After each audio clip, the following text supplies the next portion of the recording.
Hey guys, welcome to the Orthodox Christian Podcast. And today I wanted to speak about different scripture translations and some of the considerations that you might want to bear in mind when you are reading scripture or choosing to purchase a version of the Bible. Before we get into it, just a disclaimer that I am not an official representation or representative of the Orthodox Church. And if you have questions that are specific to that and want to know what the Orthodox Church believes about X, Y, or Z, there is a form in the description that you can check out, but also I would definitely encourage everyone to meet with a local Orthodox priest and attend liturgy there, because that is really the best way to learn what the Orthodox Church believes, to speak to someone who is actually in authority at a local parish and to see and understand what the words are that are being said and sung, etc., in the worship gathering. But without further ado, today I want to speak about some topics related to scripture translation. So two kind of big things. One is, when scripture is translated, are they aiming to be more accessible or more accurate? And I want to show the strengths of both of those sides. And then on the other hand, what version of the Old Testament is being translated, and how does that affect our interpretation or connection of those passages with Christ? So I'm going to be looking at a passage in the Greek Old Testament and in the Hebrew Old Testament, and just showing pros and cons for both kinds of translations. But first, we're going to look at these different kinds or sort of methodologies that people use when they're translating scriptures. And this is a little bit more of a technical video, although I'm going to try to make it as accessible as possible. So with translations of scripture, they can be more accessible, and sometimes the technical word for that is dynamic equivalent, or they can be more accurate as like a literal word for word translation, and the technical term for that is formal equivalence. So right now on the screen, and if you're listening to this, I'd probably recommend watching it, but if you're looking at the screen, we're in Leviticus 18, verse 6, and this is a more accessible translation of scripture. It's the New American Bible Revised Edition that is put out by the Catholic Church. And it says, quote, "None of you shall approach a close relative to have sexual intercourse. I am the Lord. You shall not disgrace your father by having intercourse with your mother. She is your own mother. You shall not have intercourse with her. You shall not have intercourse with your father's wife, for that would be a disgrace to your father." I'll just stop there because it kind of goes on and on like that. But so this is very intelligible. You can understand immediately what's being said. It's very accessible. Now, I'm going to show you something that's a little more literal and word for word. This is the New Revised Standard Version, which is more of like an ecumenical translation, and the Orthodox Church was involved with this one. It says, quote, "None of you shall approach anyone near of kin to uncover nakedness." Okay, a bit different. "I'm the Lord. You shall not uncover the nakedness of your father, which is the nakedness of your mother. She is your mother. You shall not uncover her nakedness. You shall not uncover the nakedness of your father's wife. It is the nakedness of your father." So a different way to phrase this, it's much more literal. It's using this euphemism of uncovering nakedness to speak about sexual intercourse. So if you were just coming fresh to this text for the very first time, probably the first one that's more accessible is better, because you would be able to understand it. But I think once you get used to scripture, the more accurate translation is a lot better to have, because there is this phrase that will be used in different places. And if you have the understanding of this phrase, uncovering nakedness, you can see a little bit of a deeper meaning that's occurring. So now I'm going to go to a passage in Genesis, and this is after the flood, when Noah gets drunk on wine, and then one of his sons comes and uncovers his nakedness. So, quote, this is 9, verse 22. "And Ham, the father of Canaan, saw the nakedness of his father and told his two brothers outside." After this has occurred, Noah says, "Cursed be Canaan, lowest of slaves shall he be to his brothers." So if you're just reading this and you don't have the understanding of uncovering nakedness in mind, you might think, okay, Noah got drunk, he's passed out, he's displayed himself in an ungraceful way, and Ham comes in and makes fun of him and goes and gossips to his brothers, and then his brothers come in and cover the nakedness. That's definitely one interpretation. But another interpretation that you could have is that Noah gets drunk on wine, he is not able to protect his family properly, and what happens is Ham sees an opportunity to basically usurp Noah by sleeping with his mother, and obviously that's extremely twisted. And this is why Noah is so enraged by what Ham does and curses him and says that he's the lowest of slaves and he shall be to his brothers. So that's not necessarily the interpretation, but I think that when you have a little literal interpretation of Scripture, you're able to see some of these connections a lot more clearly and see how the phrases and words of Scripture are being built and used to convey meaning that is otherwise hidden. So in general, my rule of thumb would probably be, if you're new to Scripture, do something that's a little more accessible, but once you've read it a bit, probably something that is a more accurate translation is recommended.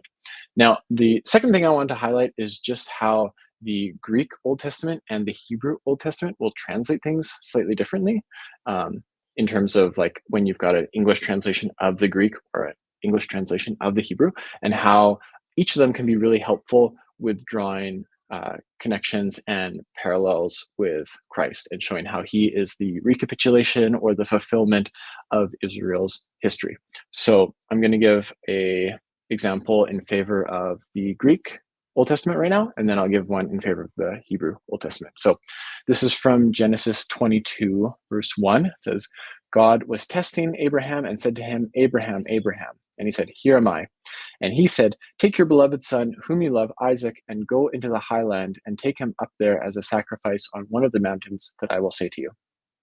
I should also mention this is the Lexham English Septuagint, second edition that I'm reading from.